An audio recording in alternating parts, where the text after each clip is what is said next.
Hello, नमस्कार दोस्तों। स्वागत करता हूं आपके अपने यूट्यूब चैनल श्री क्लासेस में। इस क्लास में आज हम राजस्थान चतुर्श्रेणी कर्मचारी भर्ती 2025 के बारे में डिटेल से जानेंगे कि हम आगामी 15 दिन में कैसे एक सीट पक्की कर सकें। इस क्लास में हम ये जानेंगे कि हमें कौन सी सब्जेक्ट को ज़्यादा टाइम देना है, जिससे हम अच्छे से मार्क्स कवर कर पाएँ और अपना सिलेक्शन पक्का कर सकें। साथ ही जिन भी साथियों ने अभी तक अपनी तैयारी स्टार्ट नहीं की है या कम तैयारी की है, तो वो ये ना सोचें कि उनका सिलेक्शन नहीं हो सकता। उनका सिलेक्शन अब भी हो सकता है अगर आप सही रणनीति से तैयारी करते हैं तो। ठीक है, इस बार जो चतुर्श्रेणी की वैकेंसी आई है वो बहुत ज़्यादा है। अभी तक के इतिहास में मैंने जब से देखा है तब से अब तक पहली बार इतनी वैकेंसी देखने को मिली है, जो कि आपको पता होगा कि 53,749 पदों के लिए भर्ती निकली गई है। इसी के साथ में आज अपनी क्लास स्टार्ट करते हैं। क्लास में पहले देखिए, सबसे पहले हम जान लेते हैं कि राजस्थान चतुर्श्रेणी कर्मचारी भर्ती के बारे में कुछ बेसिक डिटेल कि कुल पद कितने हैं। तो कुल पद हैं अपने 53,749 पद। कितने हैं? 53,749 पदों के लिए ये भर्ती निकली हुई है। कुल फॉर्म कितने भरे गए हैं? तो कुल फॉर्म भरे गए हैं 24.6 लाख, लगभग 24.5 लाख के लगभग फॉर्म भरे गए हैं। और एक सीट के लिए कैंडिडेट की संख्या हो गई है लगभग 46। तो 46 बंदों में से एक बंदा ही नौकरी ले पाएगा। हालांकि वैकेंसी को देखते हुए फॉर्म भरना इतना बहुत सही है। अगर आप सेंट्रल गवर्नमेंट में जाएं, एसएससी के फॉर्म देखें, बैंकिंग के देखें, रेलवे के देखो आप। रेलवे की लास्ट टाइम वैकेंसी आई थी 2018-19 में, 18 में 63,000। उसके लिए 1 करोड़ से ऊपर 1.5 करोड़ लगभग फॉर्म भरे गए थे। यहाँ तो कुछ भी फॉर्म नहीं है कि नहीं? तो अपन इनमें आराम से अपनी एक सीट पक्की कर सकते हैं। तो देखिए, अगला पॉइंट हमारा अंतिम 15 दिन में कैसे तैयारी करें कि अपनी एक सीट पक्की कर सकें। तो इस बारे में आज अब हम डिस्कस करते हैं। देखिए, सबसे पहले हम सिलेबस के बारे में जान लेते हैं कि सिलेबस में क्या क्या है अपने। तो हिंदी के 20 क्वेश्चन आएंगे, अंग्रेजी के 15 आएंगे, गणित के 15 आएंगे, सामान्य ज्ञान के 70 क्वेश्चन आएंगे। तो पहले हम इन 3 सब्जेक्ट के बारे में डिस्कस कर लेते हैं कि हमें इन 3 सब्जेक्ट्स में कौन कौन से टॉपिक्स हैं जो अच्छे से कवर करने हैं, जिससे आपके स्कोर बढ़ सके। तो देखिए, सबसे पहले हिंदी हिंदी हिंदी के लिए आपके 20 क्वेश्चन हैं। इनके लिए मैं एक only one and only book suggest करता हूँ, क्योंकि मैं जब तैयारी करता था तो मैंने भी उसी बुक से अपनी तैयारी की थी। तो आपकी एक ही बुक है, वो है राघव प्रकाश। जितनी भी आपने अभी तक किसी भी बुक से पढ़ते आए हैं वो ठीक है, जो आपको सुटेबल है वो सही है, लेकिन मेरे हिसाब से राघव प्रकाश बहुत अच्छी और बेस्ट बुक है। इसमें इतने सारे एग्जाम्पल्स दिए हुए हैं कि आपको सीधे क्वेश्चन देखने को मिलेंगे। ठीक है, तो हिंदी के लिए राघव प्रकाश वन एंड ओनली सॉल्यूशन है। ठीक है, अगला है अंग्रेजी। ठीक है, इंग्लिश। तो अंग्रेजी के आपके 15 क्वेश्चन देखने को मिलेंगे, जिनके लिए मैं आपको बता दूं कि राजस्थान के अंदर क्या है, एक मिथ है। मिथ क्या है कि राजस्थान के जो कैंडिडेट है या जो तैयारी कर रहे हैं उनको इंग्लिश नहीं आती। तो काफ़ी कैंडिडेट्स ऐसे भी हैं जिनको इंग्लिश भी आती है। ठीक है, तो आपको क्या करना है, जैसे जिनको किसी को इंग्लिश नहीं आती है, तो आप एक 5 क्वेश्चन का क्या आएगा, पैसेज आएगा। ठीक है, एक तो 5 क्वेश्चन का पैसेज आएगा, जिसकी आप अच्छे से प्रैक्टिस करिए। 8-10 पैसेजेस की प्रैक्टिस कर लेंगे तो आपको आइडिया लग जाएगा कि किस अकॉर्डिंग हम पैसेज के क्वेश्चंस को सॉल्व कर सकते हैं। वैसे अभी जो पटवारी का एग्ज़ाम हुआ था उसके पैसेजेस को भी देख लीजिएगा कि भाई उसमें किस हिसाब से पैसेज पूछे गए थे। तो जो फर्स्ट शिफ्ट का पैसेज था वो तो इतना ईजी था कि लाइन टू लाइन आपके आंसर्स हैं जो एग्ज़ाम में मिल रहे थे, मतलब क्वेश्चंस हैं जो ऐसे के ऐसे एग्ज़ाम उसमें पैसेज के अंदर से मिल रहे थे। तो उसी टाइप का आपका पैसेज देखने को मिलेंगे। ठीक है भाई, तो हमें क्या करना है, ये 5 क्वेश्चन है, इस पर ज़्यादा फोकस करना है। साथ ही जो 10 क्वेश्चन आएंगे इसके बचे हुए, वो क्वेश्चंस के लिए आपको अगर टॉपिक्स अच्छे से आते हैं या प्रैक्टिस कर रखी है तो उनको सॉल्व करने की कोशिश करिएगा। नहीं तो फालतू नेगेटिव अपने को देनी नहीं है। अगर जिनको इंग्लिश नहीं आती है वो, और जिनको इंग्लिश आती है वो तो करेंगे इन क्वेश्चंस को। ठीक है, अब अगला है मैथ्स, यानी कि गणित के लिए क्या करें। तो गणित के लिए आपने टॉपिक वाइज प्रैक्टिस कर रखी होगी। अगर आपने टॉपिक वाइज अभी तक प्रैक्टिस नहीं करी है तो मैं बताऊं कि अपने इस चैनल पर हमने आपने जो चतुर्श्रेणी कर्मचारी भर्ती के जो सिलेबस है उसके हिसाब से और उसी के लेवल तक के क्वेश्चंस करवाए हुए हैं टॉपिक वाइज।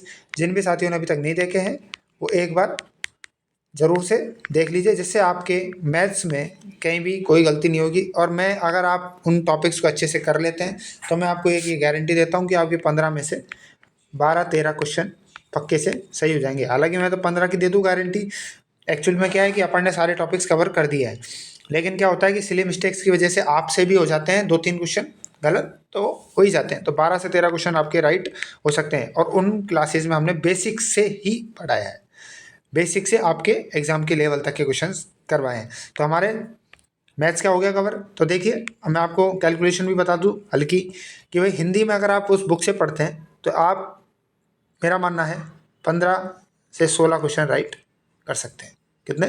15 से 16 क्वेश्चन। ठीक है। इंग्लिश का मैं ज़्यादा बढ़ी नहीं रहा, क्योंकि यहाँ राजस्थान में काफ़ी कुछ स्टूडेंट्स हैं जिनको इंग्लिश के क्वेश्चंस नहीं आते हैं, इंग्लिश नहीं आती है। तो 7 से 8 क्वेश्चन आप आराम से सही भी कर सकते हैं। ठीक है। मैथ्स का मैंने आपको बता ही दिया, 12 से 13 क्वेश्चन आप मैथ्स में भी सही कर सकते हैं अगर आप सही स्ट्रेटजी से 15 दिन अपने आप को झोंक दें तो। ठीक है। अगला मेन सब्जेक्ट आता है अपना सामान्य ज्ञान। सामान्य ज्ञान के लिए अब देखिए डिस्कस करते हैं एक एक टॉपिक वाइज कि सामान्य ज्ञान में क्या क्या आएगा। तो सामान्य ज्ञान में सबसे पहले राजस्थान का भूगोल, राजस्थान का भूगोल, इसके हमारे 20 क्वेश्चन आएंगे। ठीक है। इतिहास, राजस्थान का ही, राजस्थान का इतिहास प्लस कला संस्कृति, इसके भी आपके 20 क्वेश्चन देखने को मिलेंगे। ठीक है। तीसरा है संविधान। ठीक है। यह है भारत का और राजस्थान का, ऐसे करके आपके 10 क्वेश्चन देखने को मिलेंगे। चौथा है सामान्य ज्ञान, सामान्य विज्ञान, जिसके आपके 5 क्वेश्चन देखने को मिलेंगे। ठीक है। एक हो गया अपना करंट अफेयर्स, जैसे कि सीए, ये 10 क्वेश्चन है जिसमें 5 राजस्थान के और 5 इंडिया के। और 6 नंबर का है आपका कंप्यूटर, जिसमें आपके 5 क्वेश्चन देखने को मिलेंगे। अब देखिए ये जो टॉपिक्स हैं, जितने भी टॉपिक्स हैं, इनकी हमने इस चैनल पर ही पेपर सॉल्व, जो मॉडल पेपर है वो सॉल्व करवा रहे हैं, जिसमें हमने बेसिक जो क्वेश्चंस हैं उनको लिया है, साथ ही जो ऑप्शंस दे रखे हैं क्वेश्चंस के उनको भी डिस्कस किया है। उस क्वेश्चन से रिलेटेड जितने भी एक्स्ट्रा फैक्ट बन सकते हैं एग्जाम में, उन सब एक्स्ट्रा फैक्ट्स को भी हम डिस्कस कर रहे हैं। तो एक बार को लेके आप वो क्लासेस जाके ज़रूर देखिएगा, क्योंकि उन क्लासेस से आपको एग्ज़ाम में बहुत ही फ़ायदा मिलेगा। ठीक है। और राजस्थान जो कला संस्कृति है, इससे रिलेटेड क्वेश्चंस की जो क्लासेस हैं या इनसे रिलेटेड जो टॉपिक्स हैं, जैसे लोक देवता है, लोक देवियाँ हैं, आपके और अदर टॉपिक्स आते हैं। ठीक है। उनकी क्लासेस इस चैनल पर आपने ली हुई है। पटवारी के एग्ज़ाम में राजस्थान कला संस्कृति के जितने क्वेश्चंस बने थे उनमें मैक्सिमम क्वेश्चंस अपनी इन क्लासेस से सीधे सीधे पूछे गए थे। अगर आपको बिलीव नहीं हो तो एक बार आप क्लासेस देख लीजिएगा आपको, और पटवारी का पेपर देख लीजिएगा, आपको इस चीज़ का भी आइडिया लग जाएगा। और मैं बता दूं आपको, ये टॉपिक्स की क्लासेस लेने के बाद आपके काफ़ी सारे मार्क्स अच्छे से इंक्रीज हो जाएंगे।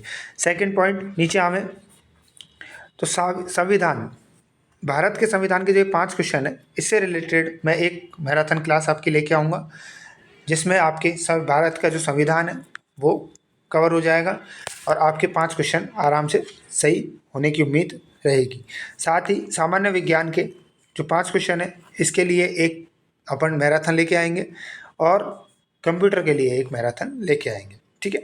तो ये जो टॉपिक्स हैं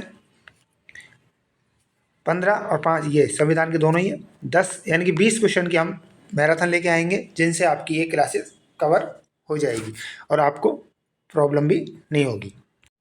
और बाकी जो टॉपिक बचे हुए हैं जो कि हम मॉडल पेपर में सॉल्व कर ही रहे हैं, अब हम क्या करें कि हमारा पेपर आसानी से निकल जाए और एक सीट हम पक्की कर लें।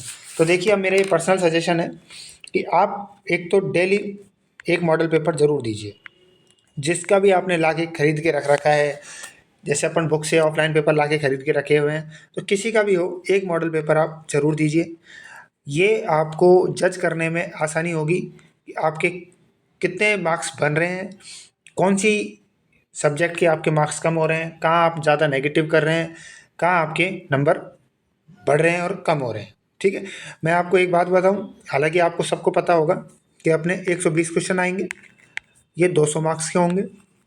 ठीक है, और आपकी 1/3 नेगेटिव है, तो ये नेगेटिव का बहुत ज़्यादा ध्यान रखना है। ये नहीं है कि है ना क्वेश्चन दिख रहा है और अपन फटाफट से उसका टिक करके और आगे बढ़े। नेगेटिव का बहुत अच्छे से ध्यान रखना, नेगेटिव ही एग्ज़ाम के अंदर रोल अदा करेगी, बहुत महत्वपूर्ण रोल अदा करेगी। आप पटवारी का एग्ज़ाम देख लीजिए, पटवारी का एग्ज़ाम इतना ईजी आया था, मतलब उस टाइम समय लग रहा था एग्ज़ाम हॉल में कि एग्ज़ाम पटवारी का एग्ज़ाम बहुत ईजी है, बहुत ईजी है। बहुत सारे कैंडिडेट्स हैं जो पटवारी का एग्ज़ाम में 125 130 क्वेश्चन अटेम्प्ट करके आए हैं। ठीक है, अभी जैसे वो घर आए हैं, 2-4 दिन 5 दिन हुए हैं, उनके जो नेगेटिव है वो बहुत ज़्यादा घटते जा रही है, मतलब बढ़ते जा रही है। जैसे कि कोई 130 करके आया तो उसके 20-22 क्वेश्चन गलत हो गए। अब वो 20-22 क्वेश्चन गलत हो गए तो वो बंदा तो बेचारा 100-102 पे आ गया नेगेटिव काटने के बाद में। भाई 18 क्वेश्चन भी गलत है तो 6 नेगेटिव कट गए, 24 हो गए। 130 में से 124 गए तो 106 पे ही आ गया। अब 106 पे 212 नंबर पे सिलेक्शन होगा क्या? नहीं होगा। अगर कैटेगरी में है तो हो सकता है, लेकिन अगर जनरल ओबीसी से है तो किसी भी कंडीशन में आपका 212 पे सिलेक्शन नहीं हो सकता। तो आप ये नेगेटिव का बहुत अच्छे से ध्यान रखिएगा। फर्स्ट है डेली मॉडल, एक पेपर डेली लगाइएगा, किसी भी दिन मिस मत करिएगा। और आप 15 दिन जो बचे हैं, अगर आपको एक सरकारी नौकरी चाहिए तो 15 दिन अपने आप को इतना झोंक दीजिए कि आप एक नौकरी, एक सीट अपनी पक्की कर सकें। ठीक है, सेकंड पॉइंट क्या है? सेकंड पॉइंट है time table, date by day. आप ये जैसे अब आज आपको क्या पढ़ना है, ये आपको आज रात को ही डिसाइड कर लेना, कल रात को ही डिसाइड कर लेना चाहिए कि हम आज के दिन में इस टॉपिक का, जैसे राजस्थान इतिहास पढ़ रहे हैं तो इतिहास में मुझे सभ्यता पढ़नी है, तो राजस्थान सभ्यता पढ़नी है, सभ्यता के जितने क्वेश्चंस होंगे उनको सॉल्व करेंगे। तो ऐसे करके आप है ना डेली टॉपिक वाइज अपना माइंड सेट करिए कि मुझे इतिहास में ये पढ़ना है, आज भूगोल में हमने ये पढ़ना है, संविधान के अंदर हमें ये टॉपिक पढ़ना है, मैथ की हमें ये 2 टॉपिक की प्रैक्टिस करनी है, इंग्लिश है तो आपको क्या पढ़ना है, हिंदी में क्या पढ़ना। तो मतलब आप जितना ज़्यादा टाइम टेबल अपने माइंड सेट में करेंगे उसी हिसाब से आपका माइंड एग्ज़ाम पढ़ने के लिए एक्टिव होगा और आप उन चीज़ें, इन जो भी टॉपिक्स हैं उनको क्लियर कर पाएंगे। तो डेली का टाइम टेबल ज़रूर बनाइएगा, 15 दिन आप डेली टाइम टेबल बनाइए। और मेरा मानना ये है कि अगर आप सही तरीके से 15 दिन भी तैयारी करेंगे तो आप आसानी से इस पेपर को निकाल लेंगे। क्यों? क्योंकि इसमें वैकेंसीज बहुत ज़्यादा है। आपकी जो कट ऑफ मार्क्स है, हालांकि कट ऑफ मार्क्स नहीं बता रहा, लेकिन कट ऑफ मार्क्स ज़्यादा से ज़्यादा 60 से 65% से ज़्यादा कट ऑफ मार्क्स बनेंगे भी नहीं इसके। 60% भी मैंने आपको बहुत ज़्यादा बोल दिया। ठीक है, 60% क्या होता है? 72%, 72 क्वेश्चन। 120 का 60%, 72 क्वेश्चन, तो 72 से आपके 75 क्वेश्चन के लगभग में आपके जनरल ही क्वालिफाई हो जाएगी। ये मेरा आइडिया है, बाकी पेपर देखेंगे तो पता लग पाएगा। तो आप 60% भी अगर आप कवर करते हैं, वो भी मैक्सिमम, तो आप अच्छे से सिलेक्शन ले सकते हैं, क्योंकि वैकेंसीज बहुत ज़्यादा है। तो आप 15 दिन बहुत अच्छे से तैयारी कीजिए। ठीक है, देखिए, एक मैंने जो ये बात पहले भी बोल दी, थर्ड पॉइंट है आप टॉपिक वाइज रिवीजन करिए, जो मैंने अभी आपको डिस्कस कर ही लिया कि टॉपिक वाइज ही रिवीजन करना है, जिससे आपको ये पता लग पाएगा कि यार मेरा इस सब्जेक्ट के अंदर ये टॉपिक तो मैंने कर लिया है और ये टॉपिक हमारा रह गया है। जैसे कि इतिहास का टॉपिक, इतिहास का देखें तो हमने सभ्यता कर ली है, 1857 की क्रांति रह गई है, तो 1857 की क्रांति पढ़नी है, तो वो आपके माइंड में रहेगा। जैसे भी आपके क्वेश्चन दिखेगा, अगर आपका कोई टॉपिक रह भी गया होगा तो आपको जैसे एग्जाम में क्वेश्चन दिखेगा तो आप उसको छेड़ने की कोशिश ही नहीं करोगे। क्यों? क्योंकि आपको पता है कि यार ये टॉपिक तो मैंने पढ़ा नहीं है तो उसको करने से कोई मतलब भी नहीं है, हो सकता है गलत हो जाए। और कोई पुराना ज्ञान है, टिक करने का इच्छा है, टिक कर दिया आपने और सही भी हो जाए तो हो भी सकता है, लेकिन आप फिर भी ये चीज़ का ज़रूर ध्यान रखिए और क्वेश्चन वही अटेम्प्ट करिएगा जो आपको 100% श्योर है। क्योंकि आप और हम, कोई भी हो, मैं भी जब तैयारी करता था तो मैं 100% श्योर होता था ना, उसको करके आने के बाद में भी वो क्वेश्चन गलत हो जाता था। तो मतलब आप ये मान लीजिए कि आपकी 100% श्योर होने के बाद में भी 10% क्वेश्चन आपके गलत होंगे ही होंगे, चाहे आप कितना ही कर लो। मैथ्स में आप 2 + 2 4 की जगह जल्दी जल्दी में 6 जोड़े आते हैं, मैं भी कर देता था। तो ये चीज़ें आपकी क्या, सिली मिस्टेक्स आपको बहुत कम करनी है, इसीलिए हमको डेली मॉक टेस्ट या मॉडल पेपर जो है वो लगाने हैं। ठीक है कि नहीं? तो ये चीज़ का आप अच्छे से ध्यान रखिएगा। आपको कोई भी क्वेरी लगती है, कोई भी डाउट आता है, किसी भी प्रकार की कोई समस्या आती है, कोई भी क्वेश्चंस में दिक्कत होती है, तो आप कमेंट बॉक्स में बता दीजिएगा कि भाई ये प्रॉब्लम आ रही है या ये क्वेश्चंस है नहीं हो पा रहे हैं। मैं आपको जितना हो सकेगा फुल आपको सपोर्ट कर पाऊँगा और करूँगा, ठीक है। साथ ही मैं इस क्लास के कमेंट बॉक्स में 2 लिंक पिन कर दूंगा, एक तो व्हाट्सएप ग्रुप की और एक टेलीग्राम ग्रुप की, जिसमें आप जुड़ जाइए, जिसमें अपनी क्या है जो क्लासेज लगती हैं डेली, जैसे मॉक टेस्ट की हो गई और अदर कोई भी इन्फॉर्मेशन होगी तो मैं उस व्हाट्सएप पे और टेलीग्राम ग्रुप पे डाल देता हूँ, तो आपको अपडेट होता रहेगा, जिससे आपको कोई भी परेशानी नहीं आएगी। और आपको मैं लास्ट यही बात बोलना चाहूँगा कि अगर आपको एक नौकरी चाहिए तो ये 15 दिन जो बच रहे हैं ये बिल्कुल जान लगा दो, आपकी एक नौकरी पक्की हो जाएगी, ठीक है। तब तक के लिए फिर मिलते हैं अगली कोई नई इन्फॉर्मेशन के साथ में, अगली नई स्ट्रेटजी के साथ में, ठीक है। जय हिंद, जय भारत।